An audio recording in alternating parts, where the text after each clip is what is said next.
نہ تیرا خدا کوئی اور ہے، نہ میرا خدا کوئی اور ہے، یہ جو قسمتیں ہیں جدا جدا، یہ معاملہ کوئی اور ہے۔ بسم اللہ الرحمن الرحیم۔ ناظرین کرام، پروگرام سچ تو یہ ہے کہ ساتھ آپ کی خدمت میں حاضر ہیں۔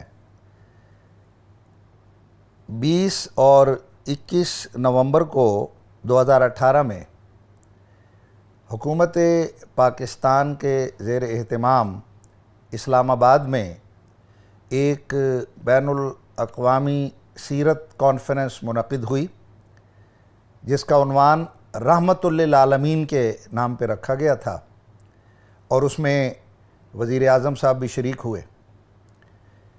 اس کانفرنس میں مولوی احمد علی سراج صاحب، جنرل سیکرٹری بین الاقوامی تحریک ختم نبوت، نے اپنی تقریر میں یہ کہا کہ ریاست مدینہ میں جب یمن کے اسود انسی نے نبوت کا دعویٰ کیا تو آپ صلی اللہ علیہ وسلم نے فرمایا کہ اس کا سر تن سے جدا کر دیا جائے، اور اس کے ساتھ ہی مولوی صاحب نے یہ کہا کہ میں ایک بہت ذمہ دار آدمی ہوں، لیکن نہایت افسوس سے کہنا پڑتا ہے کہ انہوں نے یہ بات کرتے ہوئے علمی دیانت اور ذمہ داری کا ثبوت نہیں دیا، کیونکہ قرآن شریف، حدیث اور تاریخ سے یہ بات ثابت ہے کہ اسود انسی کا اصل قابل سزا جرم دعوی نبوت نہیں تھا، کیونکہ اس کی سزا خود اللہ تعالیٰ نے اپنے ہاتھ میں رکھی ہے، جیسا کہ قرآن شریف میں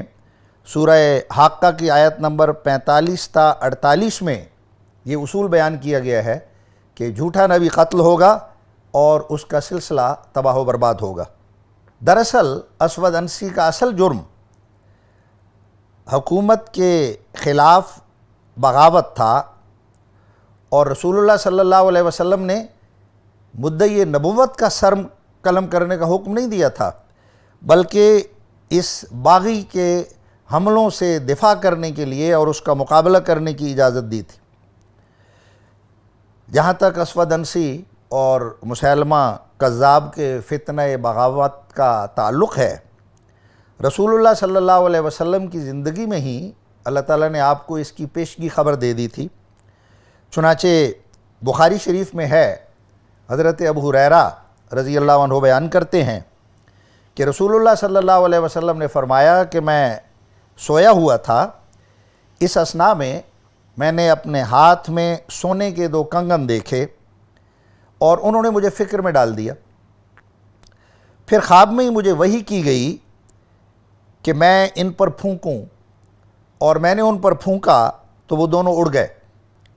میں نے ان سے 2 جھوٹے شخص مراد لیے جو میرے خلاف خروج کریں گے اور میرے بعد ظاہر ہوں گے، ایک انسی اور دوسرا مسیلمہ کذاب یمامہ والا۔ اسود انسی یمن کے مزہج قبیلے کا فرد تھا، اور اس کا اصل نام اہلا بن کعب تھا۔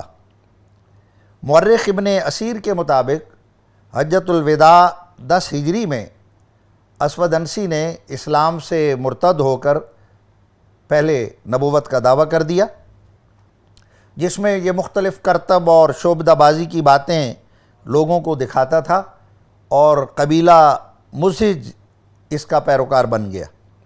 چنانچہ اس نے یمن کے اسلامی حکام کو یہ دھمکی آمیز خط لکھا کہ تم لوگ ہمارے ملک میں گھس آئے ہو، اس علاقے کو جس پر تم نے قبضہ کر لیا ہے ہمارے حوالے کر دو، اور جو کچھ تم نے جمع کیا ہے وہ ہمیں دے جاؤ، کیونکہ ہم اس کے حقدار ہیں اور تم کو کوئی حق نہیں۔ اس کے بعد اسود انسی نے اسلامی حکومت کے دوسرے حصے نجران کا رخ کیا، اور اپنے خروج کے 10 روز بعد اس نے اس پر جا کر قبضہ کر لیا، یعنی نجران پر۔ اور مزہج قبیلے کے عوام اس کے ساتھ ہو گئے۔ یہ تاریخ طبری کا بیان۔ مورخ ابن اسیر لکھتے ہیں کہ اس یعنی اسود انسی نے نجران پر لشکر کشی کی اور وہاں سے حضرت عمر بن حزم اور حضرت خالد بن سعید جو مسلمانوں کی طرف سے مقرر تھے ان کو نکال دیا، اور پھر نجران سے سنا گیا اور حضرت شار بن بازان نے اس کا مقابلہ کیا، لیکن وہ شہید ہو گئے۔ اسود انسی نے حضر موت، طائف، بحرین، عیسیٰ اور عدن تک کے علاقے پہ قبضہ کر لیا اور ہر طرف فتنہ و فساد کی آگ بھڑکائی۔ اس کے ساتھ 700 گھوڑ سوار تھے۔ الغرض اسود انسی کا اسلامی علاقوں پر قبضہ، مسلمان حکام کو وہاں سے نکال دینا، حاکم صنعاء حضرت شہر بن بازان کا قتل کرنا، یہ اسلامی حکومت سے کھلم کھلا بغاوت تھی۔ اس کے باوجود رسول اللہ صلی اللہ علیہ وسلم نے اسود انسی کے قتل کا کوئی حکم صادر نہیں فرمایا، جیسا کہ ختم نبوت کے سیکرٹری صاحب نے فرمایا ہے، بلکہ حضرت وبر بن یوحنس کے ہاتھ اپنے خط میں مسلمانوں کو حکمت عملی سے اپنا دفاع کرنے اور دشمن کا مقابلہ کرنے کی ہدایت فرمائی۔ چنانچہ مورخ طبری لکھتے ہیں کہ وبر بن یوحنس رسول اللہ کا خط لے کر ہمارے پاس آئے۔ اس خط میں آپ نے ہمیں حکم دیا تھا کہ ہم اپنے دین پر قائم رہیں اور لڑائی یا ہیلے سے اسود کے خلاف کارروائی کریں۔ ابن اسیر کے مطابق بالآخر فیروز نے حکومت اسلامی کو کہ اس باغی کو قتل کر دیا۔ اس تمام واقعے سے یہ ظاہر ہے کہ اسود انسی کو محاربت اور بغاوت کی وجہ سے قتل کیا گیا تھا۔ تو ریاست مدینہ نے آج سے 1400 سال پہلے حکومت کے باغی کے ہلاکت کا جو یہ کردار ادا کیا تھا، اس اسلامی حکومت نے دیگر مذاہب کے ساتھ ایک میثاق مدینہ بھی باندھا تھا، جس میں ہر مذہب کو مکمل امان اور آزادی دی گئی تھی، حتیٰ کہ یہود کو بھی کھلی آزادی تھی، اور ان کے ساتھ یہ معاہدہ تھا۔ آج کی اسلامی ریاست مدینہ کو اسی کی پیروی کرنی چاہیے۔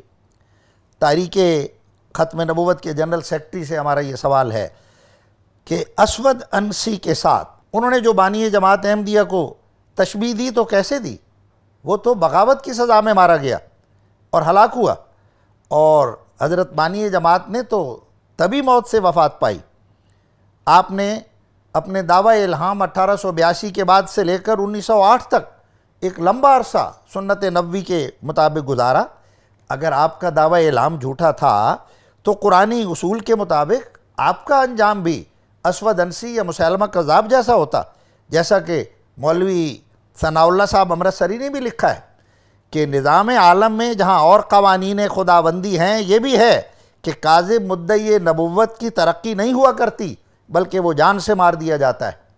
اور انہوں نے یہ بھی لکھا کہ مسیلمہ کذاب اور عبید اللہ انسی کے واقعات تاریخ دانوں سے پوشیدہ نہیں، کہ کس طرح ان دونوں نے اپنے اپنے زمانے میں حضور اقدس فدا و روحی کا جاہ و جلال دیکھ کر دعوے نبوت کے کیے اور کیسے کیسے خدا پر جھوٹ باندھے، لیکن آخرکار خدا کے زبردست قانون کے نیچے آ کر کچلے گئے اور کس ذلت اور رسوائی سے مارے گئے کہ کسی کو گمان بھی نہ ہوتا تھا۔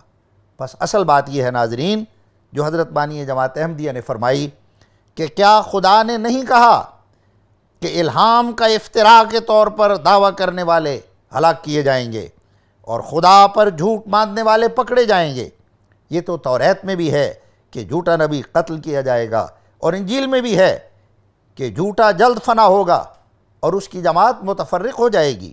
کیا کوئی ایک نظیر بھی ہے کہ جھوٹے ملہم نے جو خدا پر افتراء کرنے والا تھا، ایام افتراء میں وہ عمر پائی جو اس عاجز کو ایام دعوت الہام الہی میں ملی؟ بھلا اگر کوئی نظیر ہے تو پیش کرو۔ میں نہایت پرزور دعوے سے کہتا ہوں کہ دنیا کی ابتدا سے آج تک ایک نظیر بھی نہیں ملے گی۔ آپ نے کیا سچ فرمایا؟ میں اگر کاذب ہوں کذابوں کی دیکھوں گا سزا، پر اگر صادق ہوں پھر کیا عذر ہے روز شمار۔ وآخر دعوانا ان الحمد للہ رب العالمین۔